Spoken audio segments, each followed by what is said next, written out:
Assalamualaikum warahmatullahi wabarakatuh. Alhamdulillah wa syukurillah la hawla wa la quwwata illa billah. Ashhadu an la ilaha illallah wahdahu la syarika lah wa asyhadu anna Muhammadan abduhu wa rasuluh. Allahumma salli wa sallim ala nabiyyina Muhammad wa ala alihi wa sahbihi wa man wala. Amma ba'd. Para jamaah yang dirahmati Allah, kita berjumpa lagi dalam kesempatan yang baik ini. Dan kita berharap mudah-mudahan Allah senantiasa memberikan hidayah, taufik, inayah dan maunah kepada kita. Amin. Para jamaah yang dirahmati Allah, kemarin kita bicara tentang kemungkinan orang itu berbuat salah. Dan para ulama mengatakan ini sebuah kepastian. Jadi yang pasti orang itu pasti diyakinkan betul para ulama pernah berbuat salah. Tidak ada seorang pun yang hidup di dunia ini sama sekali tidak pernah melakukan kesalahan. Sehingga dikatakan orang itu ada dalam posisi khata'. Kullu bani Adam khata'un.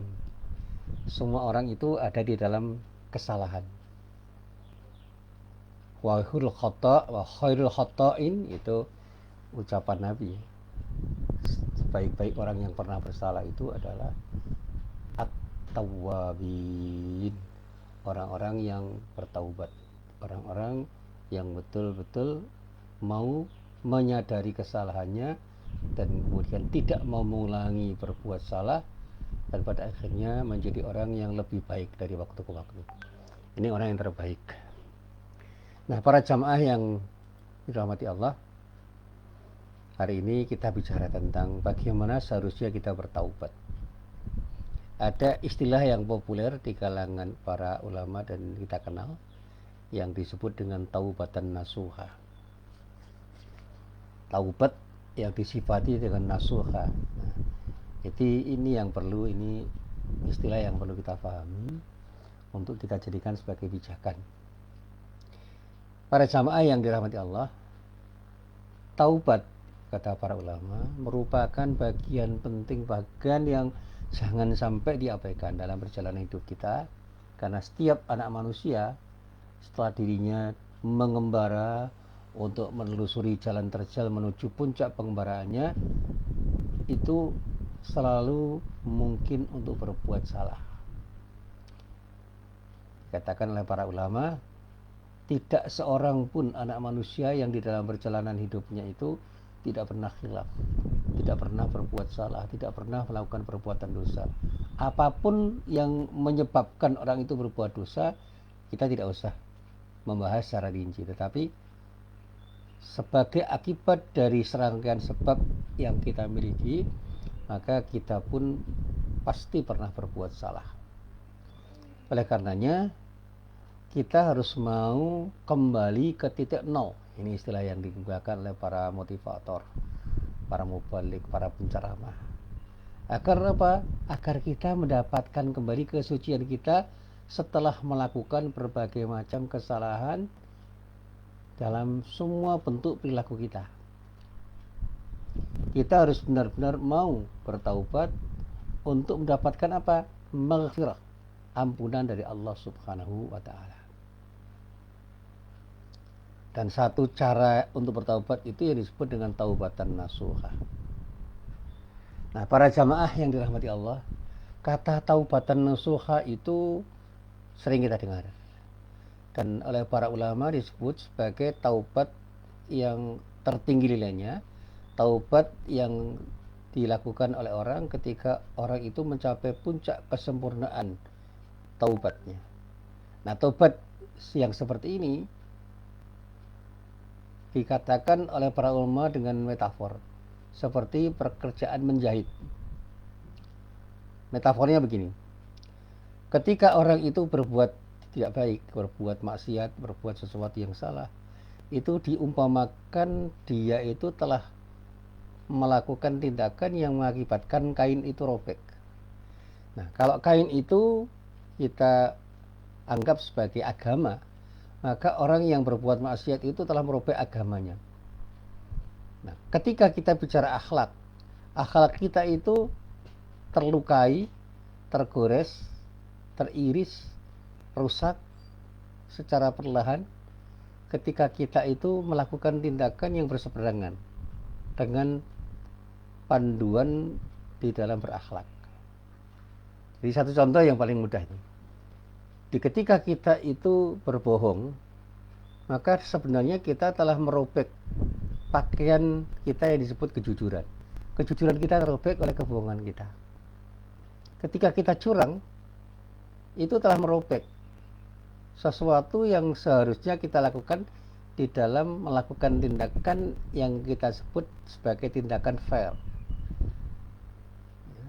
Ketidakcurangan itu kan merupakan tindakan yang ideal.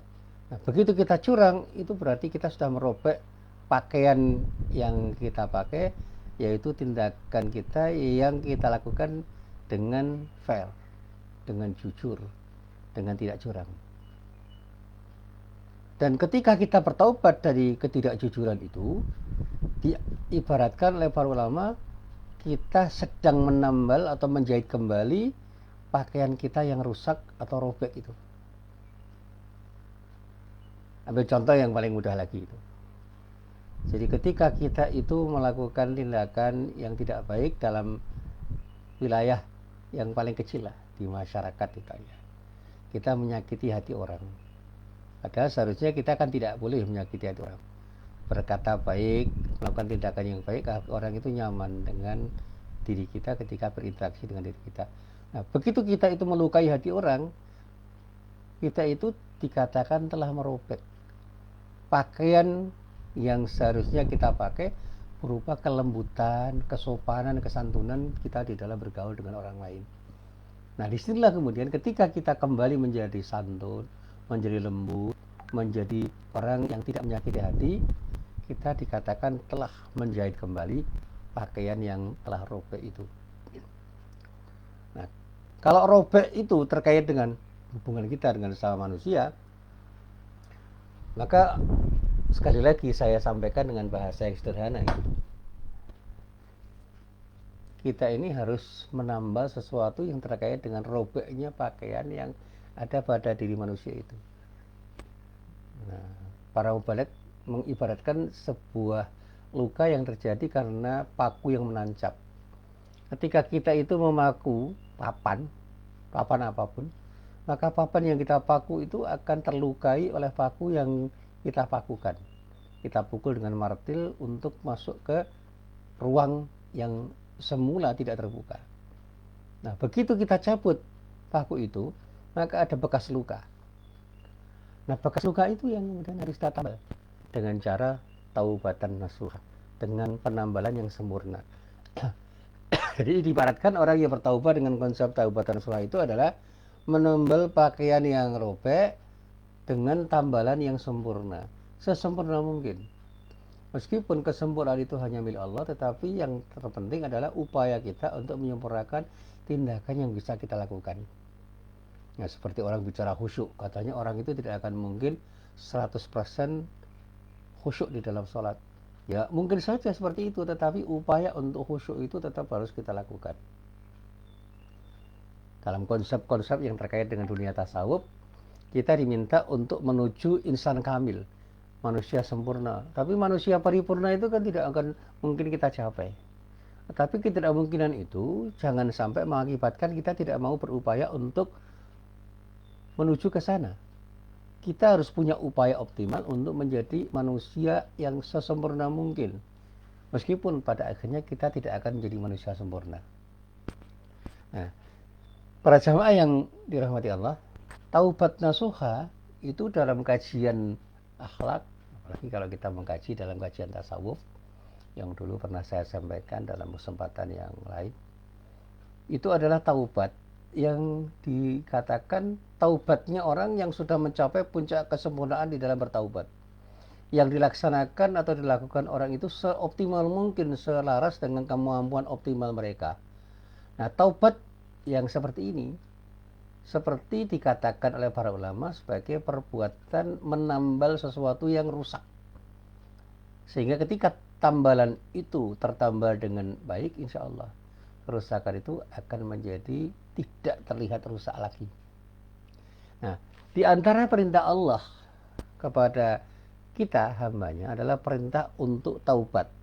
Dan taubat inilah sesuatu yang ditunjukkan oleh Allah sebagai sarana agar kita bisa memperbaiki diri atas apa yang pernah kita lakukan. Kalau kita pernah berbuat dosa, pernah berbuat maksiat, pernah berbuat sesuatu yang salah, apa yang telah kita perbuat itu harus kita perbaiki dengan taubat itu. Artinya kesadaran kita untuk melakukan tindakan yang disebut taubat itu harus mulai dari keinginan kita untuk memahami, menyadari, dan mengakui kesalahan kita, untuk kemudian tidak mau mengulangi kesalahan yang pernah kita lakukan, dan pada akhirnya kita menjadi orang yang tidak pernah berbuat salah seperti apa yang pernah kita lakukan. Nah, itu konsep yang paling mudah. Nah, di dalam Al-Quran, firman Allah yang sering kali dibacakan oleh para kiai, para mubalik, para ulama, para khotib, para ustadz, itu adalah ayat yang terdapat di dalam surah At-Tahrim ayat 8. Di dalam ayat itu Allah berfirman, A'udzubillahi minasyaitonirrajim, ya ayyuhalladzina amanu tubu ilallahi taubatan nasuha. Dan kalau diterjemahkan dengan bahasa yang sederhana, ayat ini adalah ayat yang memanggil. Siapa yang dipanggil? Yang dipanggil adalah orang-orang yang beriman. Yang memanggil siapa? Allah. Allah memanggil kepada semua orang yang beriman, wahai semua orang yang beriman, bertaubatlah kamu kepada siapa? Kepada Allah, dengan taubatan nasuha, dengan taubat yang sesungguh-sungguhnya, taubat yang semurni-murninya, taubat yang setepat-tepatnya. Itu yang diminta oleh Allah. Oleh karenanya, kalau kita bicara tentang taubatan nasuha, kita menyadari bahwa taubat itu adalah bagian dari ibadah kita kepada Allah yang sangat bernilai, yang memiliki banyak keutamaan. Nah, kalau kita kaitkan dengan istilah nasuha, kita perlu memahami apa yang disebut taubatan nasuha yang oleh Allah dinyatakan di dalam ayat ini. Ya ayyuhalladzina amanu tubu ilallahi taubatan nasuha. Kita coba untuk kita urai.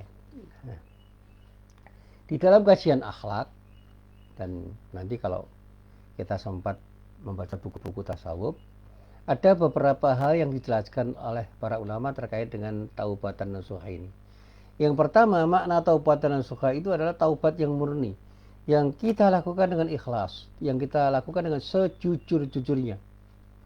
Kalau orang mengatakan saya bertaubat dengan taubatan nasuha, itu artinya orang-orang itu murni bertaubat dan kemurniannya tidak bercampur dengan sesuatu yang membuat taubatnya itu terkontaminasi, terkotori oleh niat-niat selain hanya untuk bertaubat karena Allah dan untuk Allah.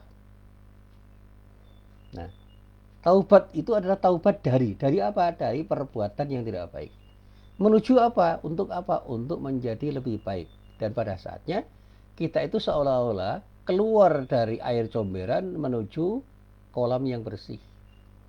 Nah, kalau kita ibaratkan sebuah gelas yang terisi air yang kotor, itu harus kita bersihkan airnya dan juga gelasnya. Ketika yang kita bersihkan ya airnya, gelas yang masih ada bekas kotoran itu, ketika diisi tetap akan menjadikan gelas itu memuat air yang kotor karena ada kotoran yang bisa mengotori air yang kita isikan di dalam gelas itu. Nah, orang yang bertaubat dengan konsep taubatan nasuha, ketika dia itu kita ibaratkan sebuah gelas, dia harus dicuci sampai kotoran yang melekat pada gelas itu menjadi tidak ada sama sekali.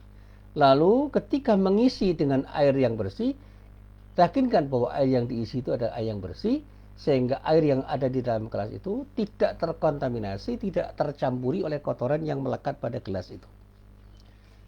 Nah, manusia itu adalah manusia yang selalu bisa berbuat salah. Nah, kesalahan-kesalahan yang pernah dia lakukan itu harus dibersihkan dulu sampai sebersih-bersihnya. Lalu baru diisi dengan kebaikan-kebaikan yang membuat orang itu menjadi orang yang bersih hatinya, dan amalnya menjadi amal yang diterima oleh Allah karena dilakukan dengan ikhlas karena Allah. Nah, itu orang yang disebut bertaubat dengan taubatan nasuha. Nah, orang yang masuk dalam konsep taubatan nasuha itu adalah orang yang bertaubat dengan semurni-murninya, seikhlas-ikhlasnya, dan dia betul-betul jujur dalam taubatnya, tidak ada kebohongan sedikit pun di dalam hatinya. Dia curahkan semua kekuatannya untuk menyesali perbuatan-perbuatan salah yang pernah dia lakukan, tidak mau mengulangi sama sekali perbuatan salah yang pernah dia lakukan, dan kemudian melakukan tindakan-tindakan yang baik untuk bisa mengisi, menambal, dan menyempurnakan pribadinya karena dia telah pernah berbuat salah. Nah, di dalam kaitannya dengan ini misalnya kalau kita kaji dalam kajian tafsirnya Ibnu Katsir misalnya mengatakan, apa yang disebut taubatan nasuha di dalam kitab tafsirnya pada juz 4 halaman 191, Ibnu Katsir mengatakan taubatan nasuha itu disebut ai taubatan shadiqatan jazimatan tamhu ma qablaha minas sayyi'at. Taubat nasuha itu adalah taubat yang jujur, yang didasari tekad yang kuat, yang pada saatnya akan menghapus kejelekan-kejelekan yang pernah dilakukan orang itu di masa silam. Kemudian dikatakan wa talummu sya'asat taibi wa tajma'uhu wa takuffuhu amma kana yata'atahu minad danaat. Ya. Yang dikatakan oleh Ibnu Katsir menghimpun, ya, taubat itu menghimpun dan mengentaskan pelakunya dari segala macam kehinaan.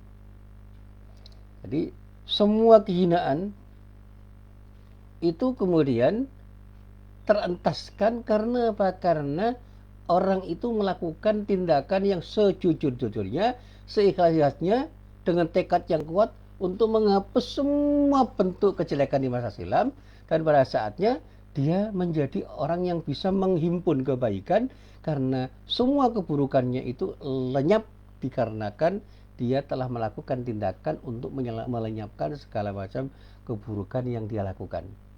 Nah, bahkan ketika menjelaskan ayat-ayat seperti itu, ayat yang terdapat di dalam surah At-Tahrim ayat 8, misalnya kita kutip Imam As-Suyuti misalnya.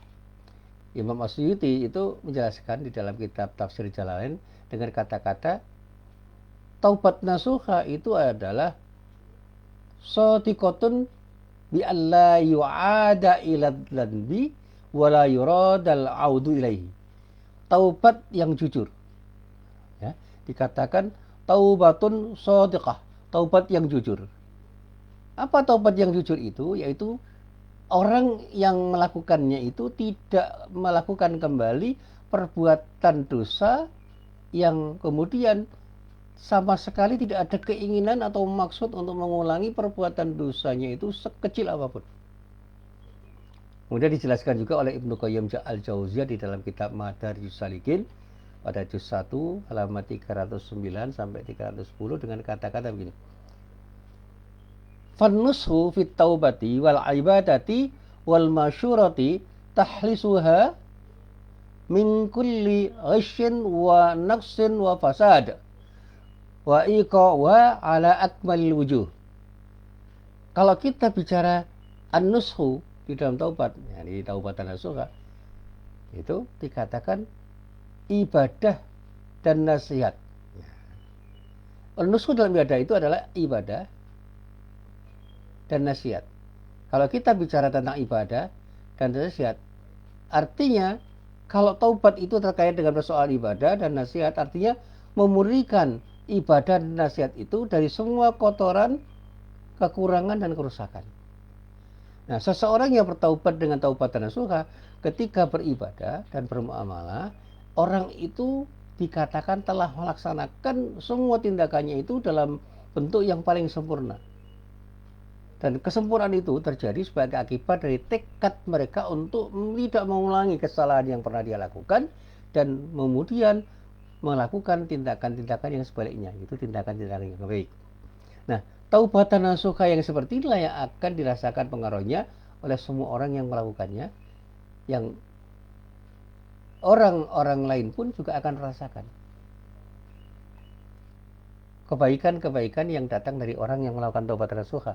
Sehingga orang yang bertaubat dengan konsep taubatan nasuha itu, dia akan memancarkan cahaya, dan cahaya itu dirasakan oleh orang lain, dan pada saatnya orang lain pun akan mendoakan kebaikan untuknya. Karena apa? Ada cahaya yang menerangi orang lain, yang kemudian orang lain itu merasa ada sesuatu yang baik pada diri orang yang bertaubat itu ketika berinteraksi dengan orang itu.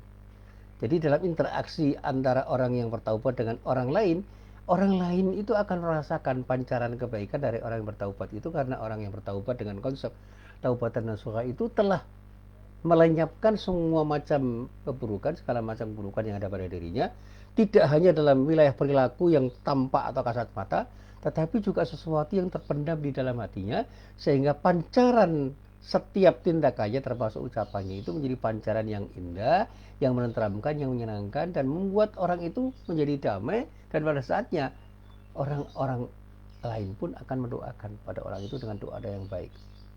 Ini ilustrasi yang bisa kita baca di dalam kitab tasawuf. Salah satunya adalah yang pernah saya baca di dalam kitab Madarijus Salikin. Bahkan ketika kita baca dalam kitab tafsir, ulama-ulama itu menjelaskan dengan penjelasan yang mirip-mirip saja. Al-Alusi misalnya di dalam kitab Ruhul Ma'ani juz 28 halaman 158 mengatakan, wajuwiza ayyurada taubatun tansohun nasa ay tat'auhum ila mitliha liduhuri athariha fi sahibiha wasti'malil jiddi wal azimati fil amali bi muqtadayatiha. Nah, kalau dibahasakan dengan terjemahan yang sederhana, Al-Alusi mengatakan bahwa taubat nasuha boleh juga dimaknai dengan taubat yang mendatangkan doa dari manusia. Artinya, manusia atau orang lain mendoakannya untuk bertaubat, sehingga tampaklah pengaruh taubat tersebut bagi para pelakunya. Pelakunya pun mencurahkan kesungguhan dan tekad untuk melaksanakan konsekuensi dari taubatnya itu dengan melakukan tindakan yang tidak bermuatan buruk dan selalu bermuatan baik. Artinya kalau orang itu bertaubat nasuha, bekas-bekas keburukannya itu hilang. Yang ada adalah kebaikan-kebaikan yang memancar, dan orang lain pun akan merasakan pancaran kebaikannya itu. Nah, ini makna yang pertama. Kemudian ketika kita kaji lebih lanjut, apa makna selanjutnya dari konsep taubatan nasuha ketika kita kaji lebih dalam? Kalau tadi saya sampaikan taubat nasuha itu taubat yang murni, taubat yang kita lakukan dengan sejujur-jujurnya. Maka yang kedua, para ulama mengatakan taubatan nasuha itu adalah taubat yang berisi kegiatan atau tindakan aktivitas untuk memperbaiki kerusakan. Kerusakan dalam hal apa? Kerusakan utamanya dalam persoalan yang terkait dengan persoalan-persoalan agama, persoalan keagamaan. Dan inilah yang kemudian berakibat pada manusia yang melakukannya dan orang-orang yang berinteraksi dengannya. Jadi taubat yang dengan cara memperbaiki kerusakan dalam agama, karena orang itu pernah berbuat sesuatu yang tidak baik atau berbuat sesuatu yang disebut maksiat. Jadi kalau orang itu pernah berbuat maksiat, orang itu harus mau melakukan perbaikan. Perbaikannya apa? Perbaikannya adalah kerusakan di dalam beragama, dan kerusakan yang paling jelas itu adalah kerusakan yang terkait dengan akhlaknya. Yang semula baik menjadi buruk akhlaknya, dan itu yang harus kita perbaiki. Nah, di sini misalnya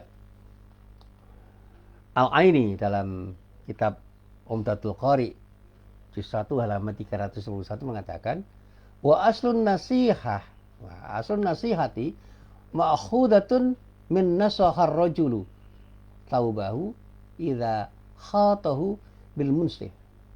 Ya. Jadi kalau kita bicara tentang asal kata taubat nasuha, dikatakan makna asal dari nasihat itu diambil atau terambil dari seseorang yang menjahit pakaiannya ketika dia menyulam pakaiannya dengan jarum. Jadi kalau ketika kita itu mengibaratkan taubatan nasuha itu seperti orang yang menjahit pakaian, orang yang bertaubat dengan taubatan nasuha itu adalah orang yang dikatakan oleh Al-Aini sebagai orang yang tengah menjahit pakaiannya yang pernah rusak atau ada bekas kerusakan. Nah, ketika dia itu menyelam pakaiannya atau menjahitnya dengan jarum, itulah sesungguhnya apa yang dilakukan oleh orang yang memperbaiki kerusakan akhlaknya ketika dia melakukan tindakan yang tidak baik. Dan taubat nasuha itu harus dimulai dari situ. Kemudian dia lanjutkan begini di dalam kitabnya Umdatul Qari itu. Wa minhu at-taubatan nasuh ka'anna dzanba yumazzikud dina wa taubata tuhituhu.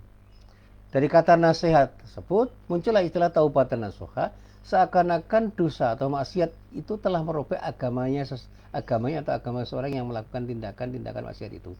Dan taubatlah yang bisa menjahit kembali robekan itu. Jadi taubat itulah yang akan bisa memperbaiki pakaian yang robek itu. Di dalam kitab tafsir misalnya Al-Qurtubi di dalam kitab Al-Jami' li Ahkamil Quran juz 18 halaman 199 mengatakan wa qila hiya ma'khudatun minan nasaha wa hiya al-khiyatah wa fi ahdiha minha wajhan auduma li annaha taubatan qad ahkamat ta'atahu wa awsaqatha kama yuhkimul khiyatut tauba bi hiyatatihi wa yuwathiquhu. Dikatakan sebagai taubatan nasuha itu ketika diambil dari an-nasahah, yaitu jahitan. Berdasarkan asal kata tersebut terdapat dua sisi makna dari taubat nasuha. Yang pertama, karena taubat tersebut telah memperbaiki ketaatan dan menguatkannya. Jadi diperbaikilah ketaatan kita kepada Allah dan kita punya kekuatan untuk taat pada Allah. Sebagaimana jahitan yang memperbaiki pakaian dan menguatkannya. Jadi kalau kita itu menjahit pakaian dalam rangka untuk memperbaiki pakaian, itu sekaligus kita kuatkan pakaian yang kita jahit, itu yang disebut taubatan nasuha. Seperti itu gambarannya. Jadi misalnya kita itu punya pakaian yang lepas, kancing baju kita misalnya, kancing bajunya lepas, kancing pakaian itu lepas. Nah ketika kita memperbaiki jangan tanggung-tanggung, pasang kembali kancing baju itu dengan cara yang baik, cara yang terbaik, memasangnya dengan cara pemasang yang lebih kuat dari cara masang yang lama yang pernah dilakukan orang atau kita lakukan. Nah, para jamaah yang berbahagia, berdasarkan makna-makna yang telah disampaikan oleh para ulama itu, maka pelaku taubatan nasuha itu digambarkan sebagai orang yang telah menyempurnakan taubatnya dan memperkuat taubatnya dengan melaksanakan berbagai macam amal kebaikan atau amal ketaatan. Karena orang yang bertaubat dengan konsep taubatan nasuha itu tidak hanya membuang kotoran, tapi mengisi dengan sesuatu yang bersih. Sebagaimana ketika kita umpamakan sebuah jahitan, di samping menjahit kembali, juga menyempurnakan jahitan itu sehingga jahitan itu lebih kuat dan lebih sempurna kerapiannya karena kita jahit dengan pola jahit yang lebih baik. Bahkan kemudian ketika orang menyebut taubatan nasuha, taubat itu dikatakan telah memperbaiki sekecil apapun lubang atau robekan di dalam akhlak manusianya itu, dan kemudian memperbaiki akhlaknya sehingga akhlaknya menjadi akhlak yang semakin sempurna. Taubat yang seperti itu dikatakan oleh Abu Ishaq di dalam kitab Umdatul Qari sebagai taubat yang mencapai puncak kesempurnaan taubat. Taubat ini adalah taubat yang seakan-akan dilakukan orang untuk menambah semua sesuatu yang harus ditambah sampai tambahan itu menjadi tambahan yang sempurna, seolah-olah kemudian apa yang pernah robek itu tidak akan terlihat kembali bekas robeknya karena kesempurnaan orang di dalam menjahit kembali robekan-robekan yang terjadi pada sebuah pakaian. Nah, ini yang kemudian dikatakan juga oleh Imam Al-Qurtubi. Imam Al-Qurtubi mengatakan bahwa tindakan kedua di dalam bertaubat yang kemudian dikatakan oleh para ulama sebagai tindakan untuk memperbaiki apa yang tidak baik ketika orang itu pernah berbuat tidak baik, itu dengan kata-kata yang lebih indah lagi. Ketika yang pertama Imam Al-Qurtubi itu mengatakan dengan perkataan karena taubat yang disebut taubatan nasuha itu telah memperbaiki ketaatan dan menguatkan orang itu untuk menjadi orang yang baik, seperti jahitan yang memperbaiki pakaian dan menguatkannya. Kemudian yang kedua, Imam Al-Qurtubi mengatakan, sisi yang kedua dari taubat itu akan menjadi taubat yang lebih indah lagi, karena taubat nasuha itu seolah-olah menjadi taubat yang mengumpulkan antara pelakunya dengan waliullah dan merekatkannya dengan rekatan yang sangat kuat. Seperti jahitan yang direkatkan, yang kemudian sebagai akibatnya jahitan itu merekatkan pakaian-pakaian yang dijahit dan menyambung sisi-sisi kain satu dengan sisi yang lainnya dengan sesempurna mungkin. Jadi kalau kita bicara tentang taubatan nasuha dalam wilayah keagamaan, seolah-olah ketika kita merusak agama kita dengan tindakan syirik, dengan tindakan yang tidak baik, dengan tindakan yang lebih tepat, dan tindakan yang tidak tepat, itu kita isi kembali dengan sikap tauhid yang benar, dan kemudian kita perbaiki akhlak kita dengan akhlak mahmudah, akhlak terpuji, sehingga robekan-robekan yang ada pada diri kita itu hilang sama sekali. Tauhidnya menjadi memancar di dalam diri orang, dan kemudian akhlaknya itu menunjukkan sesuatu yang jauh lebih sempurna dari akhlak yang pernah dia miliki sebelum dia melakukan perbuatan maksiat. Jadi kalau seseorang itu pernah bersikap syirik lalu melakukan tindakan yang baik, meskipun dia itu sudah sedikit syirik, lalu karena syiriknya itu kemudian dia itu lama-kelamaan menjadi tidak baik, karena akhlaknya itu terpengaruh oleh syiriknya, dia kembali untuk menjadi orang yang berakhlak baik, lebih baik dari akhlak yang pernah dia miliki, dan tauhidnya lebih kuat daripada sikap tauhid yang pernah dimiliki sebelum dia bersikap syirik. Jadi kalau dia itu pernah melakukan kesalahan di dalam berakidah dan dalam bermuamalah serta dalam beribadah, semua hal yang terkait dengan keburukannya di dalam bersikap tauhid itu akan kembali menjadi sesuatu yang lebih indah, lebih baik, lebih sempurna di dalam sikap tauhidnya, dan akhirnya akhlaknya menjadi semakin baik dan lebih baik dari apa yang pernah dia miliki.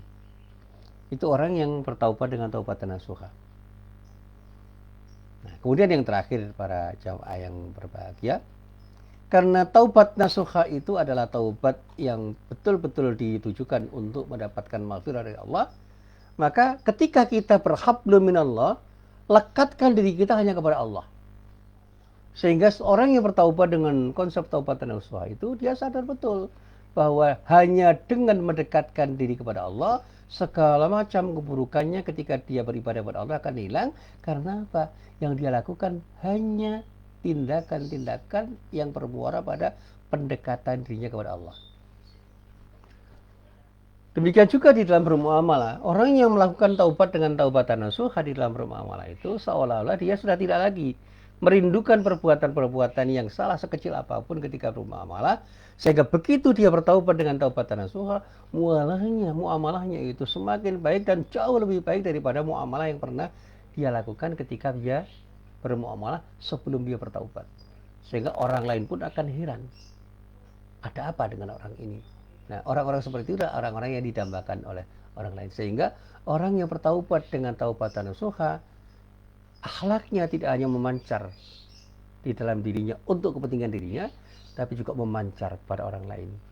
Ketika dia menjadi seorang suami, dia akan menjadi suami yang memancarkan akhlak yang terpuji, yang akan memberikan kontribusi positif pada istrinya. Ketika dia menjadi seorang istri, dia akan menjadi seorang istri yang memancarkan akhlak terpuji bagi suaminya, sehingga suaminya merasakan keindahan akhlak istrinya. Ketika menjadi orang tua, dia akan menjadi orang tua yang memancarkan akhlak terpuji bagi anak-anaknya, sehingga anak-anaknya pun merasa nyaman dan tenteram karena pancaran akhlak terpuji dari orang tuanya. Sebaliknya ketika dia menjadi anak, dia akan memancarkan akhlak terpuji bagi orang tuanya, sehingga orang tuanya pun akan merasa nyaman, merasa tenang berinteraksi dengan anaknya, karena anaknya memiliki akhlak yang lebih terpuji daripada akhlak yang pernah dimiliki oleh anak itu sebelum dia bertaubat dengan taubatan nasuha. Mungkin akhlaknya sudah baik. Begitu dia itu berbuat salah, akhlaknya menjadi buruk. Ketika bertaubat, akhlaknya itu menjadi lebih baik daripada akhlak yang pernah dia miliki. Demikian juga ketika kita berinteraksi dengan masyarakat luas. Ketika seorang pemimpin itu bertaubat dengan taubatan nasuha, dia akan jadi pemimpin yang akan bisa memberikan kontribusi lebih positif pada rakyatnya, Ketika rakyat yang bertaubat, dia akan menjadi rakyat yang betul-betul menjadi rakyat, akan memberikan kontribusi positif bagi pemimpinnya. Nah, interaksi pemimpin dan rakyat yang bertaubat dengan taubatan nasuha itu menjadi interaksi yang saling memancarkan keindahan, karena pancaran keindahan itu dari akhlak mahmudah, akhlak terpuji sebagai akibat dari taubatan nasuha yang dilakukan. Indah sekali. Kalau di negeri kita semuanya itu adalah orang-orang yang bertaubat dengan taubatan nasuha, alangkah indahnya. Apa yang pernah terjadi di masa lalu tidak akan terulang lagi menjadi kejadian yang menyesakkan dada, yang memprihatinkan, tetapi akan menjadi kejadian yang serba indah dan betul-betul kita rasakan sebagai sesuatu yang bermanfaat. Karena apa? Kebaikan-kebaikan yang pernah dimiliki oleh bangsa kita itu menjadi kebaikan-kebaikan yang lebih berkualitas, sementara keburukan-keburukan yang pernah dimiliki hilang sirna sebagai akibat dari taubatan nasuha. Nah, inilah keindahan taubatan nasuha. Cuma pertanyaannya, mampukah kita melakukannya? Kalau mau kita jawab, kalau kita mau dan berani, insya Allah semua bisa kita lakukan. Yang penting ada nggak niat kita untuk bertaubat.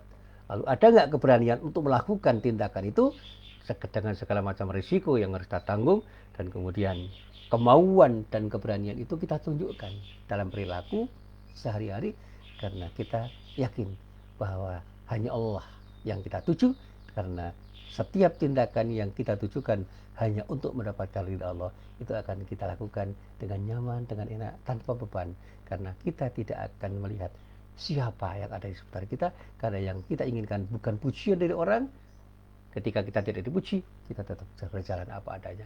Bahkan ketika kita dicela pun kita tidak akan resah dan gelisah, karena celaan-celaan terhadap kita ketika kita itu beribadah kepada Allah tidak akan pernah membuat kita surut untuk mau beribadah dengan ibadah yang berkualitas, termasuk ketika kita bermuamalah. Dan ketika kita bermuamalah itu niat kita hanya mendapatkan ridha Allah, maka muamalah yang terbaik yang kita lakukan tidak akan membuat kita surut meskipun ada celaan dari banyak orang, dan tanpa pujian dari seorang pun ketika kita menjadi orang baik ketika bermuamalah dengan sebaik-baiknya. Karena apa? Keikhlasan di dalam beribadah itu akan membuat kita menjadi nyaman, tidak terbebani, karena yang kita tuju hanya satu, ridho Allah semata-mata, bukan ridho manusia. Inilah yang perlu kita camkan, kita renungkan, dan mari kita mencoba mengamalkannya di dalam kehidupan sehari-hari. Mari kita berbuat sesuatu karena Allah, dan ketika kita bertaubat, mari kita bertaubat dengan konsep taubatan nasuha, sehingga apa yang pernah terjadi pada diri kita yang buruk akan sirna, yang baik akan jadi lebih baik, lebih baik, dan lebih baik, sehingga kita akan menjadi orang yang akan mendapatkan kebaikan yang datang dari Allah Subhanahu wa Ta'ala. Amin ya rabbal alamin. Billahi taufik wal hidayah. Assalamualaikum warahmatullahi wabarakatuh.